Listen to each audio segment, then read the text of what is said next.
노컷 뉴스예요. 노컷 뉴스. 2026년도 4월 20일자 기사인가 봐요. 미 대사 지명자 대만 유사시 한이 주도해야 한반도 정책 충돌. 도널드 트럼프 미국 대통령이 13일 현지 시간 2기 트럼프 행정부 첫 주한미군 대사 후보로 한국계 여성 정치인 미셸 박스틸, 한국명 박은주 전 연방하원을 지명했다. 근데 내가 들어보는 소문에 의하면은 이 미셸 박스틸은 이게 중국에 대해서 굉장히 그 나쁜 감정이 있어요. 중국을 굉장히 배척하는 그런 건데, 또 이 이재명 정부는 우리 한반도의 안정을 위해서 북한이나 중국이나 러시아하고 그전에 우리 조상의 5천년 역사 중에서 그렇게 해왔듯이 그렇게 지내야 우리 한반도가 안정적이고 좋다. 그런 무조건 트럼프 갖다 밀고 나가다 트럼프가 한국은 뭐 현금 이출기야 갖다가 주한미군 주둔비 저기 10배 안 내면은 뭐 우리 주한미군 철수할 거야, 이런 식으로 협박을 했는데, 이제 그 카드로서 이재명 대통령은 바로 우리는 전시 작전권 환수해야 되겠다, 한반도에 저기는 우리가 지켜야 되겠다, 이런 카드를 내놓은 거죠. 그러니까 주한미군 철수하겠다고 주장했던 미국이 갑자기 당황하게 된 겁니다. 주한미군 그 평택기지는 실은 그 사드가 서울이나 수도권을 방해한 게 아니라 주한미군 그 평택기지를 방해하면서 거기에서 중국이 워싱턴을 향해서 뭐 미사일 발사하면 바로 턱 밑에서 쏴버리기, 자기 자신의 안보를 위한 것이고 인도 태평양 연안에서 미국의 어떤 세력을 위한 것이죠. 그래서 주한미군의 주둔비를 우리한테 다 받아먹고 인도 태평양 연안 국가의 모든 나라들의 전부들 중국하고 영토 분쟁이 있으니까 거기 가서 지금 주한미군이 합동훈련 한다는 건 뭐예요? 바로 그 전쟁 터지면 같이 주한미군들이 가서 싸우겠다는 건데, 우리가 이번에 중동 전쟁을 보면서 이란하고 미국의 전쟁에서 이란은 그 미국으로부터 공격을 받고 나서 이란이 했던 행동이 바로 우리가 보고 교훈을 삼아야 된다는 거예요. 이란은 미국 워싱턴을 던지지 않았어요. 이란 워싱턴 멀다는 거죠. 그 이란의 주변에 있는 사우디라든지 아랍에미리트라든지 이라크라든지 이런 주변의 나라들이 미국한테다가 공공기지라든지 이런 걸 대여해 주니까 거기를 던졌다는 거예요. 그러니까 평소에는 뭐 이란하고 뭐 사우디라든지 아랍에미리트라든지 그 원수가 아니었는데, 그들이 미국의 공공기지를 제공함으로 인해서 그쪽에 엄청난 유전이 폭파하고 여러 가지 전쟁에 휘말리게 된 걸 우리는 봤어요. 지금 주한미군한테다 무슨 한국을 위해서 언달하는데 실은 그게 아니잖아요. 인도 태평양 연안 국가에서 주한미군이 가서 중국과 싸우면은 중국은 워싱턴은 너무 머니까 바로 주한미군 평택기지를 때린다는 거죠. 다시 말하면 우리 한국을 때린다는 거예요. 이런 양면의 칼을 지니는 주한미군은 절대적으로 한국을 위한 안보를 하지 않는다는 거예요.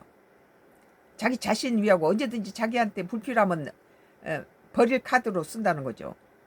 우리가 우크라하고 러시아 전쟁에서 미국이 했던 행동을 보세요. 그것이 바로 우리 한국한테 교과서예요. 미국 자신을 위해서 가해자는 러시아 편을 들잖아요. 피해자인 우크라한테는 아직 뺏기지 않은 땅까지 다 러시아한테 주고 전쟁 끝내자 이러죠. 그것이 바로 한국이나 대만 같이 또는 일본처럼 미국의 해구산 아래 있는 나라들이 당면한 문제예요. 신임 주한미군 미국 대사 미셸 스티박 전 연방하원이 지명되면서 그가 보여온 대중 대북 강경 색채가 이재명 정부 외교 정책과 충돌할 수 있다는 우려가 나온다. 이재명 정부는 문재인 정부나 김대중 정부 때 했던 그 남북이 전쟁 억제를 하기 위해서 서로 좋게 지내야 되고 중국도 한반도의 평화를 위해서 같이 역할을 해줘야 된다, 그런 생각을 가지고 접근하고 있는데, 뭐 중국 견제하는 미셀 스틸박을 트럼프 행정부가 이쪽을 보냈다는 것 자체가 꼼수가 있죠. 중국을 견제하라는 거죠, 이게. 한국이 중국하고 자꾸 가까이지니까 중국을 견제하기 위해서 미셀 스틸박을 보냈다. 나는 그렇게 생각해요. 스틸 지명자는 1970년대 중반 가족과 함께 미국으로 이주해 정치에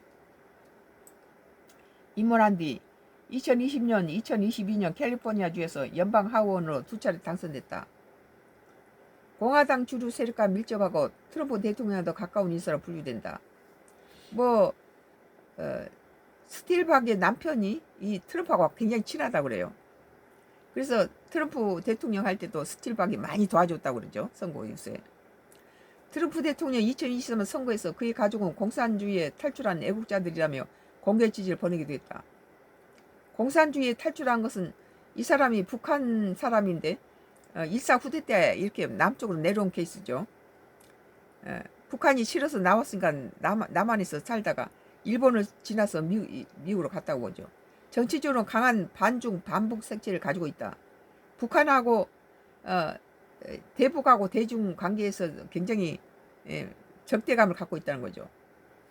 스틸 지명자는 하원 시절 미중 전략 경쟁 특별위원회에서 활동하며 중국 기업을 견제하고 인권 문제를 제기하는 등 대중 견제 입법 활동에 앞장섰다. 특히 스틸 지명자는 지난해 5월 재미동포의 정치 유튜브에 출연해 대사로 임명된다면 가장 먼저 추진하고 싶은 한미 간 협력 과제에 대해 중국이 대만을 2027년까지 친다고 얘기했기 때문에 인도 태평양 문제를 아무래도 한국과 일본이 주도해야 하지 않나 생각한다고 말했다. 그러니까 인도 태평양 국가에다 한국하고 일본을 갖다 전쟁에 끌어들이겠다는 거죠. 대만 유사시 대중국 방어를 위한 주한미군의 역할을 강조한 발언이다. 스틸 지명자가 언급한 2027년 중국의 대만 침공설은 수년 전부터 불고 왔지만 지난달 미국 정보 당국은 중국 지도부가 현재로서는 2027년 대만 침공을 실행할 계획을 가지고 있지 않다고 분석한 바 있다. 지난 2020년에는 현지 언론에 김정은을 상대하는 가장 중요한 파트너가 압박을 가하기는커녕 북한에 굴복하고 있다며 문재인 정부의 대북 정책을 비판하는 글을 기고했다. 윤석열 정부의 외교 기조를 강하게 지지하기도 했다. 윤석열 정부가 대북 관계를 망쳐놨죠. 뭐 어물풍설 던지고 이 대북 박송이 다시 살아나고 이런 것은 전부 윤석열 정부 때죠. 이재명 정부 들어와서 이쪽에서 대북 박송 끄니까 그쪽에서 꺼주잖아요. 상대적이죠.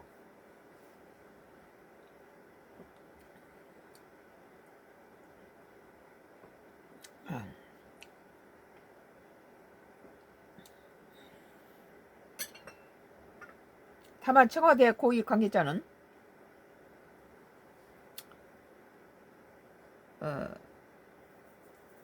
스틸 지명자의 중국과 북한을 향한 강경 기조가 정부의 한반도 평화공존 프로세스와 충돌할 가능성에 우려 시선이 나오는 이유다.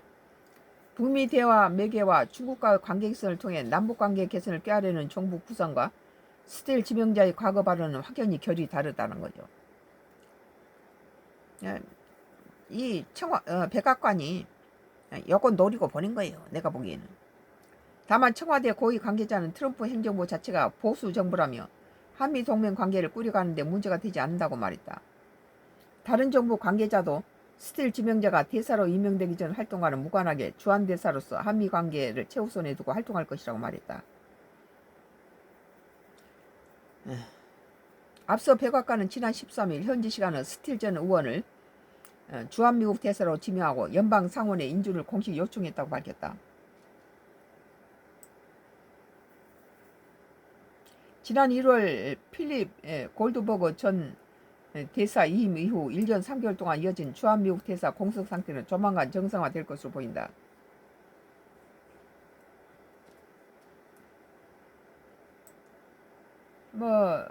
노컷 뉴스 미 대사 지명자 대만 유사시 한이 주도해야 한반도 정책 충돌. 우리는 대만하고 중국이 전쟁이 일어난대요. 우리 국민은요.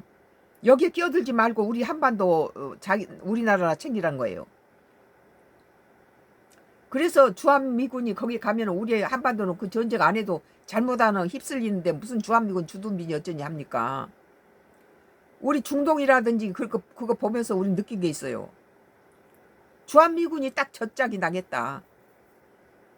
주한미군한테 평택기지를 이렇게 한반도를 내주니까 다른 나라 연합훈련을 하고 있는데 그들하고 중국의 영토 분쟁이 일어나면 주한미군이 가면은 바로 우리나라가 총 맞는다는 거예요.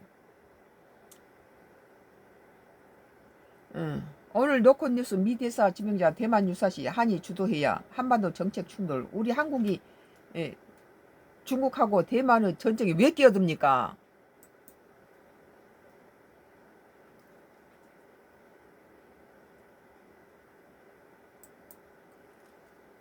한국경제